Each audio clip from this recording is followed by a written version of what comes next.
Good morning. Welcome to the Morning Update Show. I'm your host, Trae Holiday. It is June 22nd, and right here from the CHAZ, we are bringing a somber morning your way. As you guys know, there have been some updates and some violence that happened right here in the CHAZ. We will be reporting on that throughout the show. And so we do give love and just want to send our support and love to those families out there who suffered the hands of violence this weekend. With me today, though, is our very own Acacia.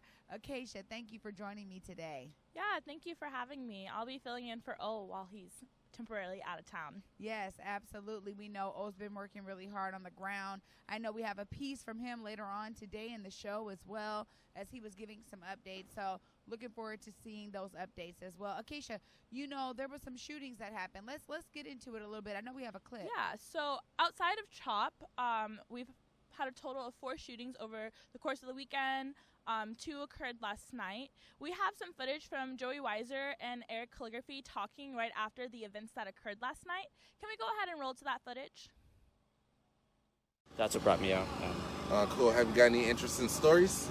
So I ran into a couple who thought they were hearing fireworks. They were down the way, and they said that somebody had ran past them from the north end, coming south, and said, "Oh, gunshots, gunshots." So we know at least from them there was gunshots in that direction. I talked to the people from transit security, and while they were not out there, they said that there were 2 gunshots. One seemed to be in the sort of 10th and Olive direction, almost more towards like Dick's, the brothers. Yeah. And then she also pointed up here as if there was a gunshot somewhere in this region. So they were not an eyewitness, and they didn't even hear it, but that's from what they've heard from being in a security outfit, people coming up to them and talking to them. So that's what I got from them. And then the only other thing that I wanted to add was before we heard gunshots, or my friend heard gunshots at the restaurant, I saw this car that was, it just really rubbed me the wrong way. This dude was in the back seat of his car, this blue, I don't know, it's like, kind of looked like a Prius, but not really. And he was in the back seat, hanging out of the window with this like strap behind his back. Yeah. And he looked like he was, I thought he was maybe, it was like a guitar or something. But within 60 seconds of seeing him go up Pine Street, my friend goes and looks directly in that direction, and he was like, I thought I heard gunshots. Yeah. So it's possible that that person was responding to gunshots. It's possible that they were just some weird Seattle hippie with an actual guitar and hanging out the back seat. But it just made me uncomfortable, and that's what alerted me in the first place. And my friend confirmed gunshots, and then I got the confirmation over text. So that series of events leads me to think that they might have had some sort of involvement, either in defense or perhaps they were part of it. So that's all I got. Man, thank you, brother. Yeah, of course. Be well, be safe. You can see in the clip, Joey and Eric are just trying to make sense of what happened last night. We know there's not a lot of details, even at this point, and we're in the next day. And we're going to just try and stay informed. As we find out information, we will, of course, be sharing information out. Yeah, that's the thing. I mean, right now, I think there's a lot of kind of facts in the air. You know what I mean? We're still trying to figure out really what happened there. And also, you know, how the families are dealing with it now. I know the authorities have some work to do in regards to uncovering all of the details here and really getting the investigation going. You know, I do know that, you know, that Lorenzo had many friends, you know, and just shout out to many of the friends. I know one of them was on our planning committee for Acacia Iyana and for our Juneteeth celebration that just happened. So shout out to all the friends as well. We know that they're also dealing with it as well, Acacia, right? Yeah, anytime there's violence in the community, it sends a large ripple of grief. We're going to go ahead and cut to commercial, and when we come back, we're going to have Joey with us, who was in the footage earlier, and our own Bobby talking about the events of last night. I'm a young black man doing all that I can to stand. Oh, but when I look around and I see what's being done to my kind, every day I'm being hunted as prey. My people don't want no trouble. We've had enough struggle. I just wanna live. God protect me. I just wanna live. I just wanna live. All right, guys, welcome back from our break. I am Bobby Stills on behalf of ConvergeMedia and Soundcasting Network. And I'm Joey Weiser. I'm independent journalist. Yeah, and so we wanted an opportunity to come on here and talk a little bit about what we witnessed last night on the ground. I was not here on site during the shooting. I was off site, but Joey was. So what kind of information do you have? So when we talk about me being on site, I want to acknowledge I was actually 2 blocks down the street, and we were having dinner at a restaurant, and we heard some commotion. What we thought were shots fired. A friend of mine actually pointed it out because his hearing is a little bit better than mine, and then I thought, no, you're hearing things, because he was having a little bit of PTSD from the night before, because he was out here as well. But then I kept getting notifications to my cell phone, and it confirmed that there were in fact shots. So we headed on up the hill to investigate. So I didn't see the shooting. I didn't see anybody running, but I definitely got out here and tried to interview folks and learn what I could. And on cue, we have our local proselytizer, preacher guy. He was not on site last night from what I saw. So what I'm gathering, what we gathered last night on the field is that, the CHOP zone, the borders that are in here have been designed by the city, that of where where it lies. Each shooting, as far as we know, did not happen technically inside the zone. Right. The first one happened at 11th and Olive. We're getting that they're not related. They're not related to the CHOP. They are not related to each other. And a lot of misinformation that we've heard. We can't confirm nor deny, but what I can speak to technically is that security tried to do the best that they could. No medics were on the scene. Everybody who was treated from people inside the CHOP, and private citizens transported each of the shooting victims to the hospital themselves. Sean, who we'll put a link up on one of our pages, who has the actual shooting on tape and was there. He did have his phone confiscated by security. I don't know if that's protocol. I think they were reacting to the situation, not knowing what was going on. He was not hurt. He had no injuries. He did get his phone back. I know that. I do not have any updates on the shooting victims. Do you have any information about technically what's going on with the victims? I don't. The only thing that I've seen that I posted on my Facebook page as well, which resembles a victim possibly lying on the ground. It was towards the Cal Anderson Park, Bobby Morris Playfield area. I saw one person in somebody's Instagram live, and it looked to be there was maybe one victim possibly lying on the ground.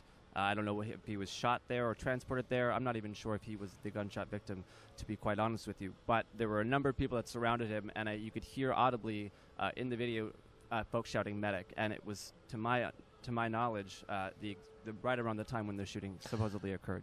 The thing about it is we had a lot of information coming from all sides. Right. You had notifications going. I had notifications. Right. There's all these groups that are going on. I didn't want to rush to post anything. Converge did not want to rush to post anything until we could clarify and or get some kind of confirmation as to what exactly we were seeing and what we were hearing. It was very tough to get any straight answers from everybody. It was very high alert because it was an active shooter situation, and we had posted yesterday we did not have medics on the scene. Usually the medics are here. We talked to them. They were gone. Everybody did what they could, and we talked to as many people as we could. It's a very confusing situation. It's a very sad situation. And we're gonna try to get some more information and get it out to you guys. But like I said, a lot of people were worried about Joey, and there was a lot of misinformation spread about you personally. Right. What can you attest to as to the rumors about security stopping people and not letting them move freely? Right. I think that's a perfectly valid concern. When I came out here, I wasn't sure what to expect, and walking through the park, it was very dark. The Bobby Morris Playfield lights were turned off. So I think people were on high alert as it is. And so for me to come through with a phone, potentially with news, or potentially with who knows what. I was followed by somebody who said that I need to stop live streaming. They came at me pretty aggressive, and they went to go report me to somebody else who seemed like they were maybe going to approach me, but then decided against it. And then towards the end of the video, you can see on my live, there was a direct ask, or rather demand, for me to leave the scene. We didn't want people putting themselves in harm's way. At that time, I was a little intimidated because it's a guy in, strapped with military gear, and I don't know this person. But I think after reviewing that video, I think he really was just looking out for everybody's best interests. And he, to my knowledge, was a member of the security team. But again, folks are on high alert, and it's reasonable to be skeptical. All right, we're going to try to get some more answers for you guys. Like I said, we don't want to post this thing unless we do have confirmation. We'll guys keep you updated on this situation. And we're going to be back with Trae and Acacia. Is there anything else you want to say before we go to break? I put some information out there regarding the person on the field, and I did that in an attempt to assist in anybody out there on the internet who's trying to piece different things together. That's not what I do. That's not necessarily what I know how to do well. So apologies if anybody got it wrong. For me, it's just an opportunity for the internet to come together and figure out really what did happen here. And then the other thing is, with respect to the shooting, I was called. I had 6 missed calls yesterday from Russia, and they were from Redacted Tonight, or Russia Today, however you want to spit it. Yeah. And they'd asked me to do a follow-up interview with them regarding the shooting. And I told them no for 2 reasons. One, because I got some feedback from community that doing an interview with that organization is out of touch with what folks really want represented here on the ground. I did that interview because a friend of mine was going to do it if it wasn't me, and I wasn't sure if that interview would have gone the way that it did. So I did that, I think, out of respect for what's happening here on the ground. But I did, in fact, deny the second interview out of respect for the victims and their families. It's just not my place to speak on it, so I appreciate you having me here. Yeah, I think everybody here is learning on the fly and doing the best they can. We at Converge, we're moving with, rolling with the punches. I think you're doing a good job, and I just want to say personally thank you. I appreciate your coverage, and I know a lot of people do, and we're glad you're safe. And, we'll be right back, you guys.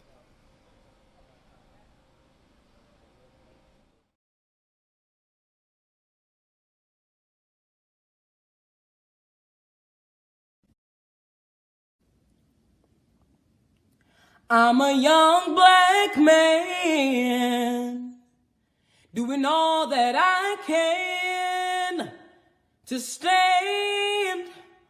Oh, but when I look around and I see what's being done to my kind, every day I'm being hunted as prey. My people don't want no trouble. We've had enough struggle. I just wanna live. God protect me. I just wanna live. I just wanna live. Well, welcome back to the Morning Update Show. I'm your host, Trae Holiday, and I just want to thank Bobby and Joey for giving us their insight as 2 people who have been down here and who happen to be around at the time of that chaos. I'm just glad that we can get at least a voice from the ground, right, Acacia? That's one of the things that people want to hear. So we definitely want to turn it over to some positive news. Acacia, there were some amazing celebrations that happened on Friday as well. Right. I know there was 2. Yeah, so we had the 2 different Juneteenth celebrations. One that ended up at Junkins Park in the Central District, another one that ended up at Jimi Hendrix Park in the Central District. One was organized by King County Equity Now, which is a coalition of different organizations. And then the one at Junkins was organized by the It's Not This Time. Yeah. And, I mean, they both saw really good turnouts. We were talking earlier that this is probably the largest Juneteenth celebration we've ever had here in Seattle, which is monumental and history making. It really is. And one of the things that I just love so much was, giving a tribute, paying tribute to DeCharlene, who brought Juneteenth here almost 40 years ago to the Central District, and then it just spread beyond. And, we loved being able to have Robert Redwine there during the march for Juneteenth, and just seeing the swell of people. It wasn't until I got up till about Garfield High, and we were on the incline, and we looked back, and we were like, whoa, almost 30,000 people there marching with us for equity now and for Black lives. I mean, the swell of what we're seeing in this time, it really is such a zeitgeist, because it is such a unicorn time, where it's like it's hard to connect it to another time other than civil rights. So, shout out to DeCharlene and her family. This celebration will continue on. I love that the rest of Washington now is on board with it. As Jay Inslee made the proclamation for Juneteenth just last year, we're seeing a lot of companies roll out holidays for Juneteenth, that they are going to recognize it, that their employees will not be working on that day. And so I just think it was a victorious day all around, Acacia. Yeah, I always think that when there's an opportunity for people to show out in celebration, so much of how Black people have survived and show resilience is through celebration. And that's part of what makes Juneteenth so special, is that it is a holiday that really centers on celebrating resilience and uplifting resilience. And I'm super glad that it was a very peaceful and great turnout. Yeah, me too. I mean, when you get all those people together, one of the things you always want to think about is, no drama. You want no drama. You want everybody to be there in the spirit of love. And I think that one of the things that I'm seeing, when it comes to these gatherings and these marches, what I've been able to see is a lot of that resilience. A lot of folks that are like, hey, bro, you stepped on my shoe. I ain't going to trip today. It's okay. The little things that may actually cause violence. And this is one of the reasons why I can't wait to get more reports out of Cal Anderson, all of the things that kind of occurred there, so that we can understand more about the characteristics when violence does occur. Because we have been seeing, it's been days now, many days. Bobby Seals will probably say maybe 19 days. I don't know. It feels like it's been many days before there was this eruption of huge violence in terms of just like between the protesters themselves. So shout out to all of the amazing Juneteenth celebrations for showing that peace and that resilience. And one of the things that I also wanted to say about this, and that I just loved so much, so many white folks coming up to me and wanting to learn, wanting to learn about what Juneteenth is, about our struggle, about our history, even right here in the Central District. The march provided some stops along 23rd as we move south down 23rd to really provide some rich history. And we understand that there was a large crowd, so we couldn't get all the way to the 30,000. So we want to try to do more opportunities like that to educate folks, because I think that that's what I'm seeing. A lot of people come out. That's what they're wanting. If they didn't grow up with it, they want to learn right now. Right. For just people who don't know, do you want to just go in a bit about what Juneteenth is for our viewers who might not know that history or have that context yet? Yeah, I think we had a really great clip that we aired on Juneteenth, and so you guys can find that clip that goes into the history. But really, it's a celebration of the ending of slavery. It is the direct day that, the Civil War was basically ended, and they declared that slaves were free. And so it really causes a huge celebration in the Black community. And now what I'm loving is it's causing celebrations in communities across the globe. You gotta love that. Right. No, absolutely. We're gonna go ahead and go to another break, and when we come back, we'll have more updates and news for y'all. I'm a young Black man doing all that I can to stand. Oh, but when I look around and I see what's being done to my kind, every day I'm being hunted as prey. My people don't want no trouble. We've had enough struggle. I just wanna live. God protect me. I just wanna live. I just wanna live. Hi, Welcome back. You're watching the Morning Update Show. I'm one of the co-hosts today, Acacia Iyana. And for people who maybe are looking to have more understanding about the shootings that occurred in the earlier part of the weekend, Omari recorded a clip, which you can find on YouTube and IGTV. I believe the link to that is going to be posted. And you can go there and get some more insights about the first shooting that happened. We're, of course, still waiting for updates about the shooting that happened last night. And as we find out more information, we will be sure to let you all know and share out what we're learning as we're learning it. You can tune in throughout the day. We'll have more live streams and more footage and coverage as we follow this story. Yeah, it's such a developing story that we know that we're going to be trying to get more and more footage and more coverage on this and really just hear from the people on the streets.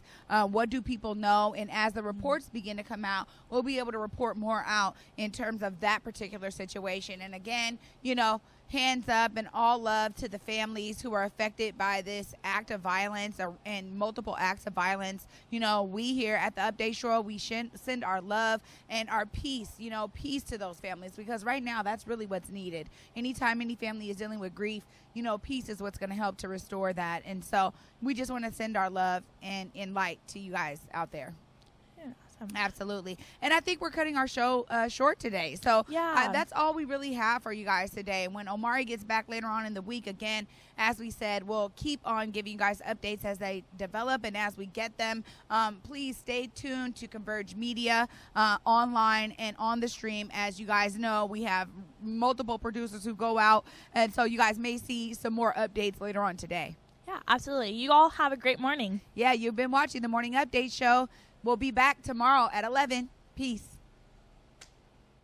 Every voice and sing, dealer than heaven ring with the harmonies of liberty.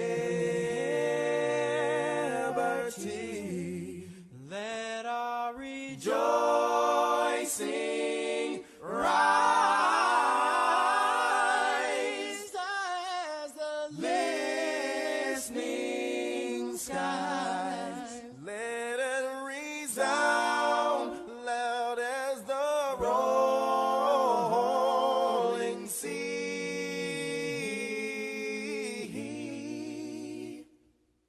Sing a song full of the faith that the dark past has taught us. Sing a song full of the hope that the present has brought